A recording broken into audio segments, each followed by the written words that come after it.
Ouais, ça pourquoi? Pour ceux d'entre vous qui aiment bien conduire, changer de vitesse, c'est peut-être plus agréable. Et le fait Eh bien de... non. Eh bien non. Eh bien non, parce que la première réflexion, c'est ça. C'est mais moi, j'aime bien passer les vitesses. J'aime bien, oui. Oui. Sauf que les boîtes automatiques ont tellement évolué que d'une part, vous avez généralement un mode classique, Ouais. plutôt économique, et un mode sport. Donc les rapports, la boîte monte plus haut dans les tours, on a une conduite sportive. Et puis vous avez sur certaines la possibilité soit d'avoir des palettes au volant, soit d'utiliser le levier et de changer vos vitesses Des comme vous palettes voulez. au volant.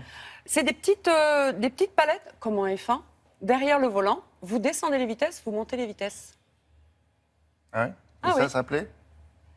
Ça plaît, alors, pour être honnête, la première fois, vous jouez avec et rapidement, vous vous oubliez. restez en automatique. En fait, tout dépend de ce qu'on fait. Si on est en ville, c'est quand même très Parce que agréable, ce que la vous boîte expliquez automatique. là, c'est la Formule 1 ou les voitures de rallye, ça? Le coup des petites palettes sur le Exactement. Quelquefois, les voitures de rallye ont encore le levier. Ah oui, le Comme grand- un manche à balai. Le manche à balai géant, là. Voilà, On peut- exactement. Bon, allez, Donc on va les regarder. boîtes de vitesse en France, vous le disiez, gagnent du terrain. Les ventes ont été multipliées par 3 en 10 ans. C'est énorme. Près d'un quart des voitures vendues le sont avec une boîte auto. À 80% sur des voitures sportives. Plusieurs raisons expliquent cet engouement. Explication en images.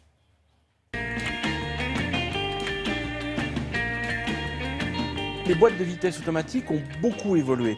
Elles existent depuis très longtemps, mais elles ont évolué énormément depuis les années 50. C'était avant des boîtes automatiques qui étaient réservées aux grosses cylindrées, pas très agréables à piloter. Il fallait appuyer sur le champignon pour essayer de changer de vitesse, pour rétrograder. Vous aviez des à-coups assez terribles qui faisaient que les passagers étaient malades en voiture. Donc vous aviez tous les désagréments possibles.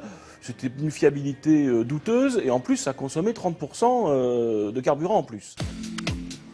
Après plusieurs évolutions, ce qui maintenant fait l'attrait, c'est d'avoir un véhicule avec une boîte automatique qui passe les rapports bien mieux que vous, donc qui n'a pas d'à-coups et qui consomme quasiment la même chose qu'une boîte manuelle.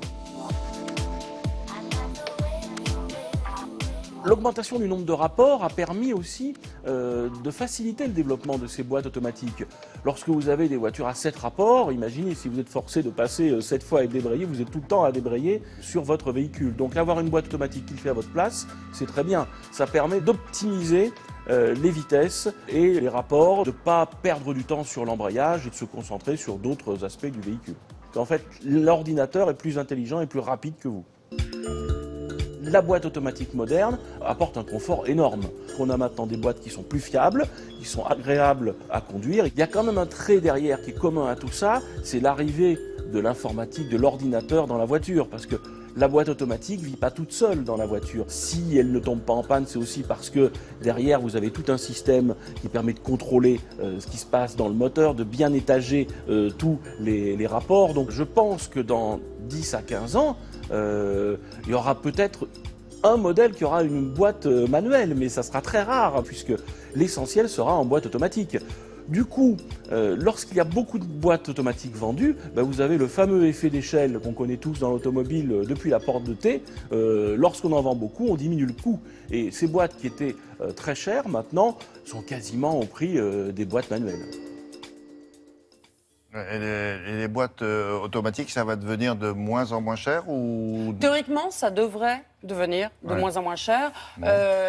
Normalement, c'est à peu près 1000 à 2000 euros. Évidemment, ça dépend des constructeurs, ça dépend des boîtes, puisqu'il existe plusieurs types de boîtes de vitesse. Et preuve que les boîtes automatiques sont de plus en plus demandées, il y a une petite réforme depuis janvier pour le permis de conduire.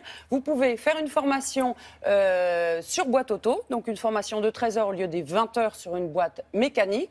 Vous avez donc votre permis boîte auto et au bout de 6 mois, il y a une petite formation.